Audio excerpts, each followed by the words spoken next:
If you love gaming but still want to hit your goals, get your work done, and handle life like a responsible adult, then this video is for you. You saw the announcement, right? Nintendo just dropped the Switch 2. That sleek design, the upgraded graphics. Ugh, it's tempting. You're watching the trailer for the new Mario Kart World and thinking, man, I need that. And have you seen Donkey Kong Bonanza trailer? It looks wild. You want to buy it, but then you remember you've got work to finish, deadlines to meet, laundry to fold, and oh, yeah, you haven't exercised yet this week. You promised yourself you'd stay healthy this year, remember? So you hesitate. You start wondering, what if you buy it and it ends up just sitting there, untouched? Another cool-looking gadget that you don't even have time to enjoy. You wonder, is it even possible to be productive without giving up gaming? Yes, it is. And with just 5 practical tips, this video will show you how. Mornings are your launch pad. They set the tone for the rest of your day. But I totally understand it's so tempting, especially if you wake up early. You brew a cup of coffee, sit on the couch and think, just 20 minutes of Super Mario Bros. To warm up the brain. But 20 minutes becomes 40. You beat a level, then try another. Suddenly you're glancing at the clock, rushing through a shower and skipping breakfast just to get to work on time. Not ideal. Your morning brain is gold. It's your freshest, most focused self. That's why you should invest your morning energy into your real goals. If your goal is to build a side income, maybe through investing, then spend that first hour reading candlestick charts, analyzing stock trends, or learning how to interpret a company's financials. Use that mental clarity for something that compounds over time. Now I know what you're thinking. What about weekends? I deserve to rest. Absolutely. Sleep in a little, chill out. But here's a tweak. What if you gave your first 2 hours to your goals before diving into a game? If your goal is to stay healthy, then use those hours to go for a run, hit the gym, or prep your healthy meals for next week. Gaming isn't bad, but unless you're a professional gamer and it's literally your job, it shouldn't be the first thing you do when you wake up. Protect your mornings. Don't spend them in Hyrule when you haven't even built your real-life kingdom yet. After a long day at work, your willpower is usually dead. You've made 100 micro-decisions, dealt with meetings, messages, and maybe even office politics. So when you finally get home, all you want is to collapse onto the couch and do something comfortable, something familiar. And what's more familiar than gaming?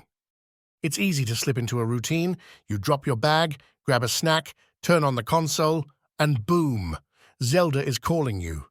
You tell yourself just a bit to unwind. And before you know it, you've skipped dinner, ignored your partner. That side project you promised yourself you'd work on, not even opened. You didn't intend to neglect these things. You were just too tired to choose them over something easier. That's why the solution is simple but powerful.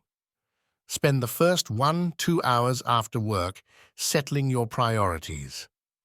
Check in with your partner, have real conversation, eat a proper family meal, do one meaningful task. When you handle your responsibilities first, 2 things happen. First, you give your relationships and personal life the attention they deserve. And second, you actually enjoy your gaming time more because there's no guilt hanging over it. It's not about saying no to gaming. It's about saying yes to the people and priorities that make your life full. Handle them first, then dive into your world. Now here's something that might sound weird at first. Start scheduling your gaming time. Yes, actually put it on your calendar. At first glance, this feels counterintuitive. You might think, gaming is supposed to be spontaneous fun, not something I pencil in like a dentist appointment. But that's exactly why scheduling works. It gives you structure, and it turns gaming into a reward rather than a form of avoidance. Let's say you've been eyeing Luigi's Mansion. The spooky visuals, clever puzzles, and immersive exploration can keep you hooked. You jump in for one room, then another ghost hunting mission, and suddenly it's 3 a.m. And you have an important presentation tomorrow, and now you feel guilty. But what if instead your gaming time was scheduled from 9 to 11 p.m.? You've already wrapped up your most important tasks, maybe your presentation is done, your workout is in, and house chores is sorted. So when it hits 9 p.m., you grab your controller, dive into Luigi's World, and play without guilt. It becomes something you look forward to, not something you feel bad about. By scheduling it, you also create a clear stop time. You can even set an alarm to go off at 10:55, giving you a few minutes to save your progress and wind down. This kind of structure does two powerful things. First, it prevents accidental gaming marathons that ruin your sleep and next-day focus.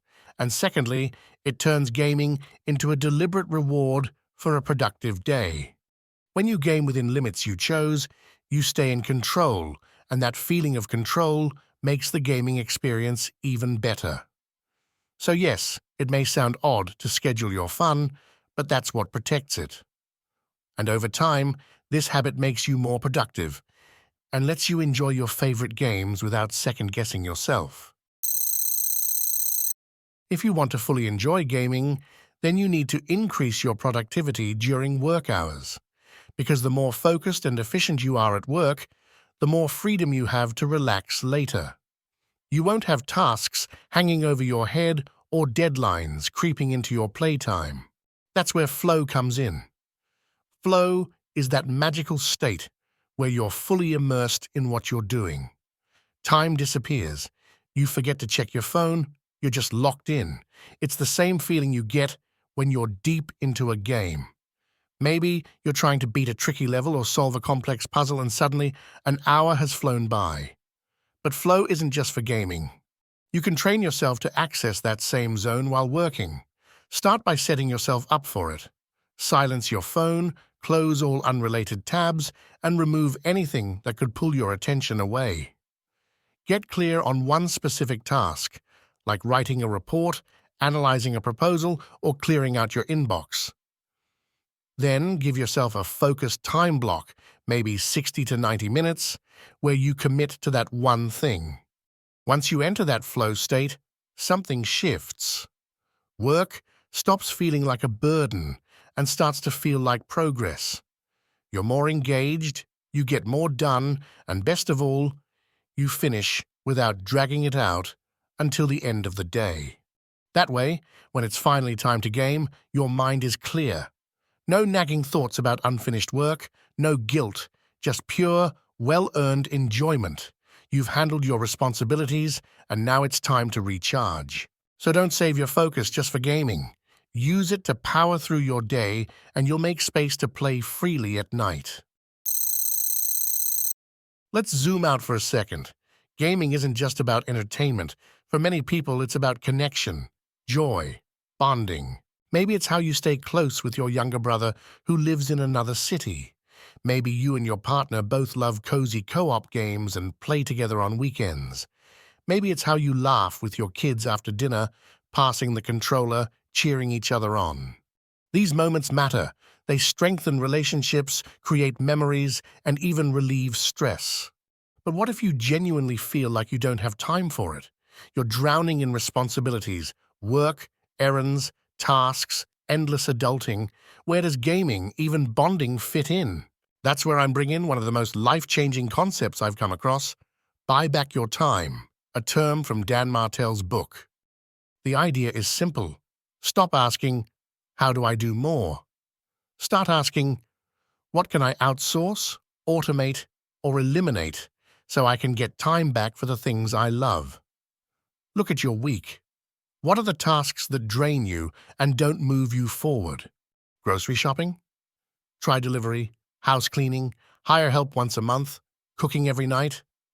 Consider meal prep or batch cooking. What you're doing is freeing up time without sacrificing your well-being or your goals. So now, instead of squeezing gaming into the corners of your week and feeling guilty, you've created intentional space for it. Time that's yours. Time that lets you bond with loved ones or just decompress solo. You're not wasting time, you're investing it in joy and connection. And if you're ready to stop procrastinating and finally get things done, check out my next video because it's packed with practical strategies to help you take action now. Don't miss it.